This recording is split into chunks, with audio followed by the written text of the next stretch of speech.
Hi friends, Moto plus YouTube ఛానల్కు స్వాగతం. Stock మార్కెట్లో గెలుపొందాలి అంటే డబ్బు పోగొట్టుకోవాలా? ఇంగ్లీష్లో ఒక సామెత ఉంది, experience is always a good teacher అని. ఇంకోటి కూడా ఉంది, failures are the stepping stones to the success. So ఈ రెండు సామెతలను పరిశీలిస్తే ముందు స్టాక్ మార్కెట్లో సక్సెస్ కావాలంటే ఖచ్చితంగా డబ్బు పోగొట్టుకోవాల్సిందే.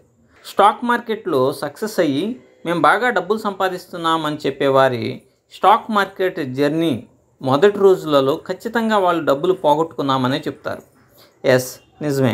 డబ్బులు పోగొట్టుకున్న తర్వాతే ట్రేడింగ్ చేసేటప్పుడు జరిగిన పొరపాట్లను ఖచ్చితంగా మైండ్లో ఫిక్స్ అయిపోతాయి. వాటిని రిపీట్ కాకుండా చూసుకుంటారు. మీరు ఒక గతుకుల రోడ్డుపై నడుచుకుంటూ వెళ్తున్నారనుకోండి, అప్పటి వరకు మనం ఎదురు దెబ్బలు తగలలేదు కాబట్టి మన నడక నిర్లక్ష్యంగా ఉంటుంది.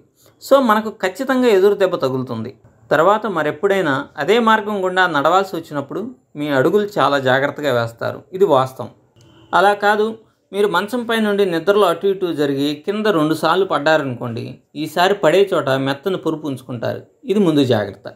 సో ఇలాంటి సంఘటనలే ట్రేడింగ్ చేసేటప్పుడు మీ తప్పటడుగులను స్టాక్ మార్కెట్లో మీ ఎక్స్పీరియన్స్ మీ తప్పును సరిదిద్దుతుంది.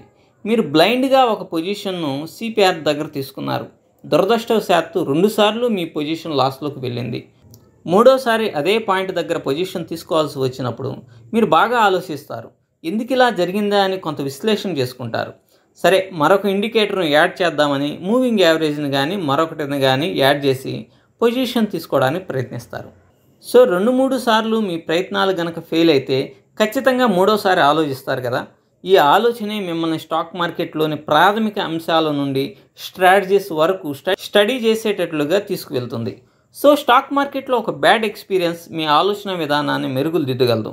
అలాగే మంచంపై నుండి పడుతున్న నీవు సేఫ్గా ఉండడం కోసం ఒక మెత్తని పరుపును ఎలాగైతే ఉపయోగించావో, నీకు నష్టాలు జరుగుతున్నప్పుడు ఈ నష్టాలను తగ్గించుకోవడానికి స్టాప్ లాస్ను మెయింటైన్ చేయాలనే ఆలోచన వస్తుంది.